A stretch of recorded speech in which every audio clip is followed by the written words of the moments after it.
Hello everyone. आज अपनी miscellaneous exercise 1 के क्वेश्चन करने वाले हैं। देखिए फर्स्ट क्वेश्चन क्या है।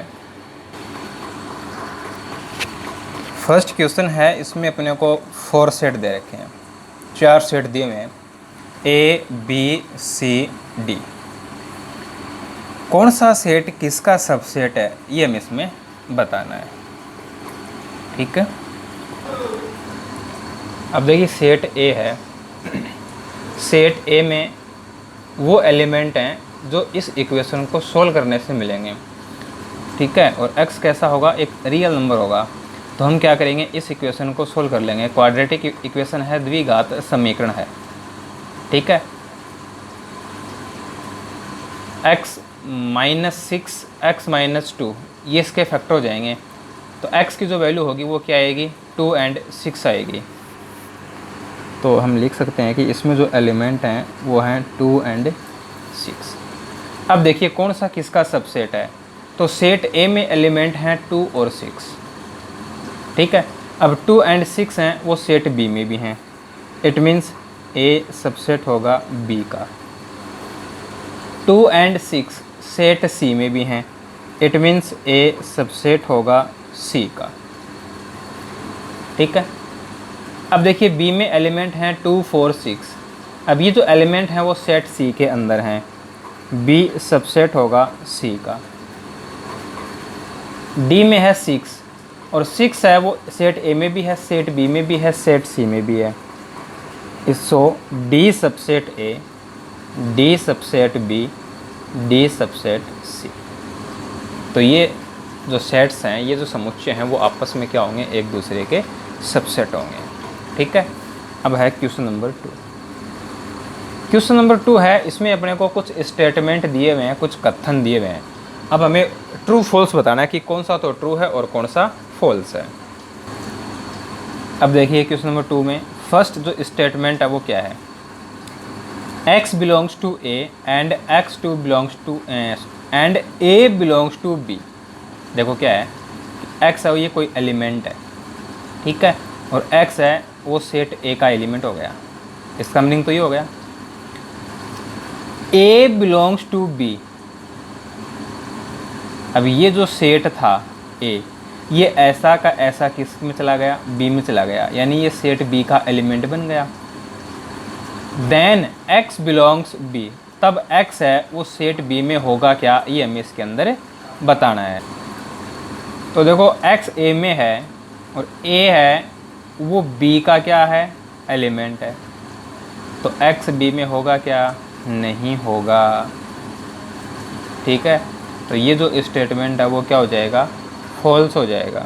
देखिए ये है इसमें कि जैसे हमने कोई एलिमेंट ले लिया 1। ठीक है, x की वैल्यू हमने क्या ले ली, 1 ले ली। अब 1 है वो किसका एलिमेंट होगा, सेट a का एलिमेंट होगा। ठीक है, सपोज दैट सेट a है, उसमें है एलिमेंट 1 और 2, ये हो गया। अब ये जो सेट A है ये सेट B का एलिमेंट है। तो जो सेट B बनेगा वो कुछ इस टाइप का बन सकता है ना, कि A है वो B का एलिमेंट है, तो ये इसमें ऐसा का ऐसा आ गया। अब इसमें कोई और भी एलिमेंट हो सकते हैं, 3 4 5 कुछ भी हो सकता है। तो सेट B है वो कुछ इस टाइप का होगा। तो अब X है वो सेट B में है क्या, तो X की वैल्यू हमने क्या ली, 1 ली। तो क्या 1 इस सेट में है, देखो 1 है वो 2 के साथ एक सेट की फॉर्म में आया है।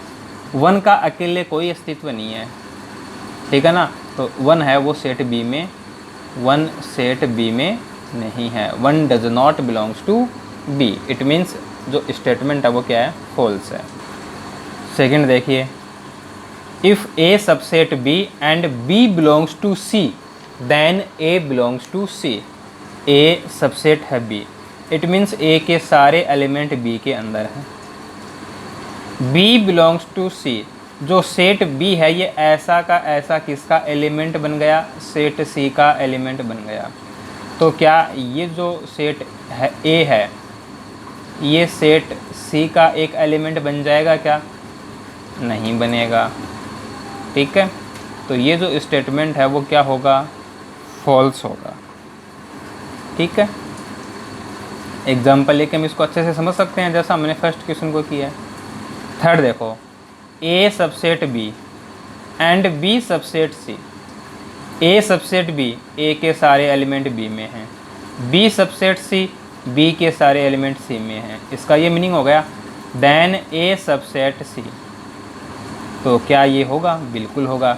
देखो ए के सारे एलिमेंट बी में, बी के सारे एलिमेंट सी में, तो क्या ए के सारे एलिमेंट सी में नहीं होंगे? बिल्कुल होंगे। तो ए सी का सबसेट होगा। तो ये जो स्टेटमेंट है वो क्या होगा? ट्रू होगा।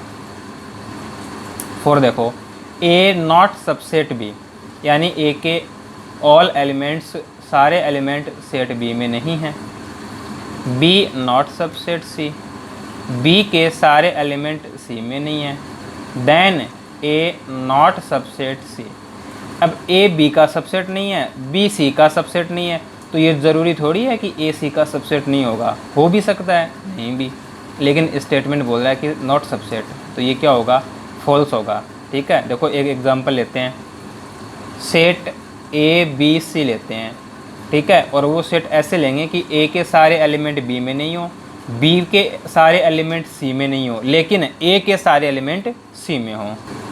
देखिए हमने ये एग्जांपल ले लिया, सेट ए है, इसमें एलिमेंट 1 2, बी में है 2 3, सी में है 1 2 5। ए के सारे एलिमेंट बी में है ना, सॉरी, ए के सारे एलिमेंट बी में हैं क्या? नहीं है, तो ए नॉट सबसेट बी। क्या बी के सारे एलिमेंट सी में हैं? नहीं है, बी नॉट सबसेट सी। अब ए के सारे एलिमेंट सी में हैं क्या? बिल्कुल है। तो यहाँ से हमें क्या मिला कि ए सबसेट सी। ठीक है, जबकि स्टेटमेंट क्या बोल रहा है? ए नॉट सबसेट सी। तो जो स्टेटमेंट है वो क्या हो गया? फॉल्स हो गया।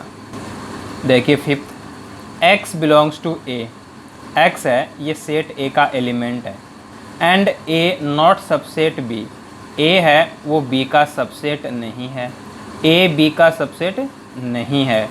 तो देखो दो बातें हैं, x बी में हो भी सकता है और x बी में नहीं भी हो सकता है। भाई ए सबसेट बी होने का क्या मीनिंग होता है कि ए के सारे एलिमेंट किस में हैं? बी में है। ठीक है, अच्छा, इसका क्या मीनिंग हुआ कि सेट ए का कोई एलिमेंट x है, और यहाँ से अपने को क्या मिलेगा? ए नॉट सबसेट बी से कि ए के एलिमेंट हैं वो बी में नहीं हैं। अब x ए में है और ए के एलिमेंट बी में नहीं है, तो क्या x बी में होगा? नहीं होगा। स्टेटमेंट क्या बोल रहा है?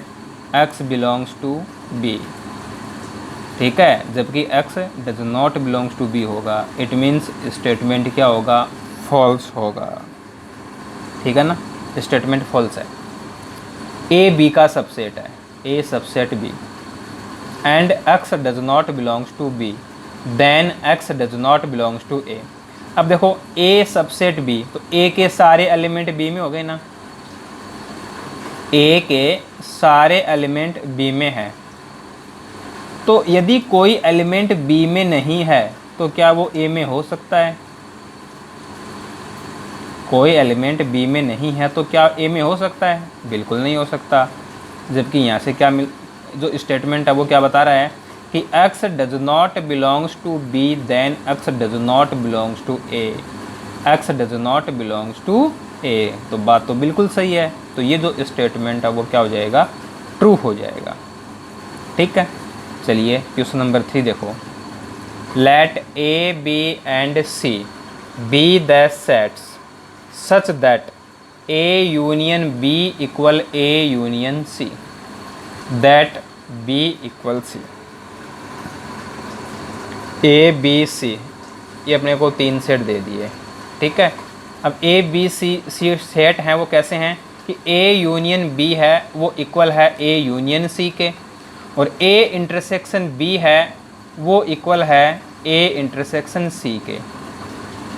A union B equal A union C and A intersection B equal A intersection C, then B equal C. ये हमें इसमें क्या करना है? प्रूव करना है। अब देखिए अपने को क्वेश्चन नंबर 3 में ये दिया हुआ है कि ए यूनियन बी इक्वल है A union C, A intersection B equal है ए इंटरसेक्शन सी। इसे हम इक्वेशन 1 बोल देते हैं और इसे हम इक्वेशन 2 बोल देते हैं। ठीक है, अब देखिए हम इक्वेशन 1 को लेकर चलते हैं। From equation 1 we have A union B equal A union C. अब हम क्या करते हैं, सेट बी के साथ इसका इंटरसेक्शन लेते हैं। A union B intersection B equal A union C intersection B. ठीक है, अब देखिए इसे सोल्व करें। अब देखो ए यूनियन बी का मीनिंग क्या हो गया कि इसमें ए और बी के सारे एलिमेंट होंगे। तो इसमें ए और बी के सारे एलिमेंट हो गए, फिर इसका हमने बी के साथ क्या लिया, इंटरसेक्शन, यानी जो कॉमन एलिमेंट है वो आएंगे। तो ए यूनियन बी में तो ए बी के सारे एलिमेंट हो गए, और इसका हम लेंगे बी के साथ इंटरसेक्शन, तो सेट बी नहीं आएगा क्या, बी सेट के जो एलिमेंट होंगे वही तो कॉमन आएंगे। तो यहाँ से आ जाएगा B equal A union C intersection B.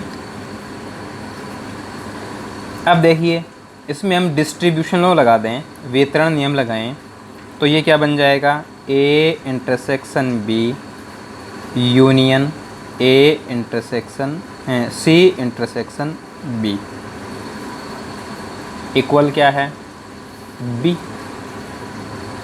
A intersection B हमें दिया हुआ है कि ये ए इंटरसेक्शन सी के इक्वल है, तो यहाँ हम ए इंटरसेक्शन सी पुट कर सकते हैं। ठीक है, यूनियन सी इंटरसेक्शन बी कहो या बी इंटरसेक्शन सी कहो, बात तो एक ही है। यहाँ हमने इक्वेशन 2 को यूज किया है। ठीक है, अब देखो डिस्ट्रीब्यूशन लॉ से, वितरण नियम से, इसे हम दोबारा क्या लिख सकते हैं, A union B intersection C. देखो सी इंटरसेक्शन सी, तो इंटरसेक्शन सी आ गया, ए यूनियन बी आ गया। तो इन दोनों को हम क्या लिख सकते हैं, A union B intersection C लिख सकते हैं, इक्वल है बी के। अब ए यूनियन बी है, ये हमें इक्वल दिया है ए यूनियन सी के, A union C intersection C equal B. अब ए यूनियन सी, इसका मीनिंग है कि इसमें set A and set C दोनों के एलिमेंट होंगे, और उसका हम इंटरसेक्शन लेंगे सी के साथ। तो कॉमन जो एलिमेंट आएंगे वो कौन से आएंगे, जो सेट सी में हैं। तो यहाँ से हमें क्या मिलेगा, सी मिलेगा, तो सी इक्वल बी। तो इस क्वेश्चन को करने का एक मेथड तो ये है, एक मेथड और है। ठीक है, एक मेथड और है इस क्वेश्चन को करने का, वो भी देखते हैं। ठीक है, अब देखो हमें क्या करना है, b इक्वल सी प्रूव करना है। हमें क्या प्रूव करना है, b इक्वल सी प्रूव करना है। अब b इक्वल सी प्रूव करना है, इसके लिए हम क्या सिद्ध करेंगे,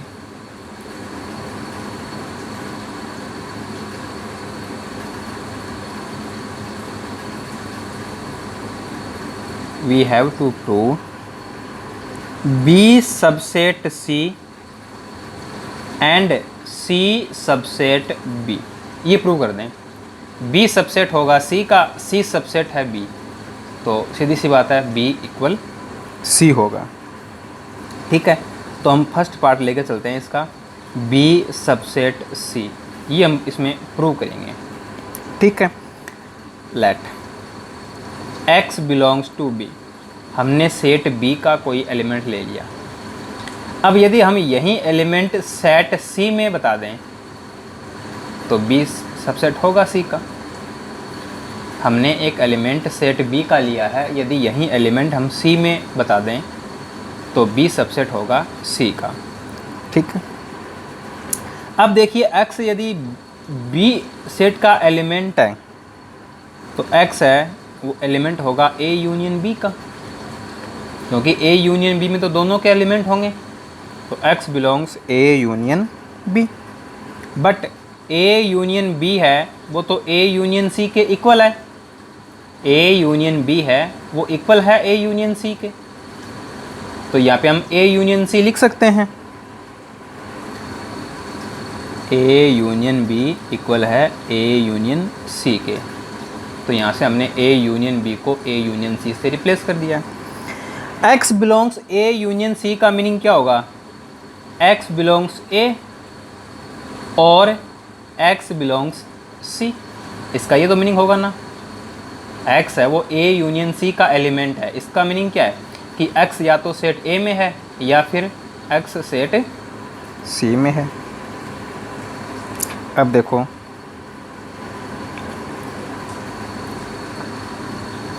एक्स बिलोंग्स टू ए, एक बात तो हमें ये मिल गई, एक्स बी में है ऐसा हम लेकर चले थे, और एक्स ए में है ये हमने इसमें प्रूव किया है यहाँ से। तो एक्स बी में है और एक्स ए में भी होगा, तो हम कह सकते हैं ना कि एक्स है वो ए इंटरसेक्शन एक्स है वो ए इंटरसेक्शन बी में होगा। X belongs to B, X belongs to A, तो यहाँ से हम कह सकते हैं X belongs A intersection B. X belongs A intersection B, but A intersection B equal है ए इंटरसेक्शन सी के, तो X belongs to A intersection C. A intersection B equal है ए इंटरसेक्शन सी के। अब x belongs A intersection C है, तो सीधी सी बात है x ए में भी है x सी में भी है, तो यहाँ से हम कह सकते हैं कि x belongs to C. x belongs to A ये तो हम पहले लिख चुके हैं, यहाँ से हमें क्या मिला? x बिलोंग्स टू सी। ठीक है, अब देखो x है वो सेट B में था और हमने प्रूव कर दिया कि x सेट C में भी है। x belongs to B, x belongs to C, this implies B subset C। x belongs to B, x belongs to C, यहाँ से हम कह सकते हैं B सबसेट C। ठीक है, और यहाँ से देखें x बिलोंग्स टू B और यहाँ हमें मिला x बिलोंग्स टू C, तो यहाँ से भी हम कह सकते हैं x belongs to B, x belongs to C, तो हम कह सकते हैं B सबसेट C। तो दोनों ही बातों से हमने क्या कंक्लूजन लिया, क्या निष्कर्ष निकाला कि B सबसेट C है। ये अपनी क्या हो गई? इक्वेशन 1 हो गई। ठीक है, ये अपना फर्स्ट स्टेटमेंट हो गया, इक्वेशन नहीं है ये, है ना, स्टेटमेंट है ये एक। अब देखिए C सबसेट B, ये प्रूव करेंगे इसके अंदर। ठीक है ना, C सबसेट B, अब ये प्रूव करेंगे। Let y belongs to C, y set C का एलिमेंट है। ठीक है, अब y C का एलिमेंट है, हमें प्रूव करना है C subset B। y belongs to C, तो y belongs A union C। y C का एलिमेंट है तो y A यूनियन C में होगा। अब A यूनियन C है वो इक्वल है A यूनियन B के, तो y belongs A union B। A union C equal है A यूनियन B के, it means y belongs A और y belongs B। y belongs A union B, तो यहाँ से हमें क्या मिलेगा? y बिलोंग्स A और y बिलोंग्स B। अब देखो यहाँ से दो बातें हैं, y बिलोंग्स टू C लेके चले थे और हमें मिला y बिलोंग्स टू B, तो यहाँ से हम कह सकते हैं कि C है वो सबसेट होगा B का। अब y बिलोंग्स टू C है, यहाँ से हमें मिला y बिलोंग्स टू A। देखो यहाँ पे अपने पास या है और है, तो ये कन्फर्म थोड़ी है, इसमें भी हो सकता है इसमें भी हो सकता है। यदि इसमें है तब तो C है वो सबसेट होगा B का। अब यहाँ से भी हमें प्रूव करना है कि C सबसेट होगा B का, अकेले इससे नहीं कर सकते हम, ये कन्फर्म नहीं है। ठीक है ना, तो देखो y बिलोंग्स टू A, अब y बिलोंग्स टू A है तो क्या y belongs to A intersection C नहीं होगा? y हम C में लेके चले थे और हमें मिला कि y है वो A में भी है, तो y A इंटरसेक्शन C में भी होगा। A इंटरसेक्शन C इक्वल बताया गया है A इंटरसेक्शन B के, तो यहाँ से हमें मिलेगा y belongs A intersection B। तो यहाँ से कंफर्म हो गया ना कि y a में भी है और y b में भी है। तो यहाँ से हमें क्या मिलेगा कि y b में है, y c में है ऐसा लेके चले थे और y b में है ऐसा मिल गया। तो यहाँ से हम क्या कह सकते हैं, c सबसेट b। ये अपना हो गया स्टेटमेंट 2। अब स्टेटमेंट 1 और स्टेटमेंट 2 दोनों को एक साथ ले लो। From statement 1 and 2, from statement 1 and 2 b equal c, ये प्रूव हो गया। ठीक है, तो दो मेथड हैं इसको करने के, कैसे भी हम इसको सोल्व कर सकते हैं। ठीक है, तो जो नेक्स्ट क्वेश्चंस हैं उन्हें हम नेक्स्ट क्लास में सोल्व करेंगे।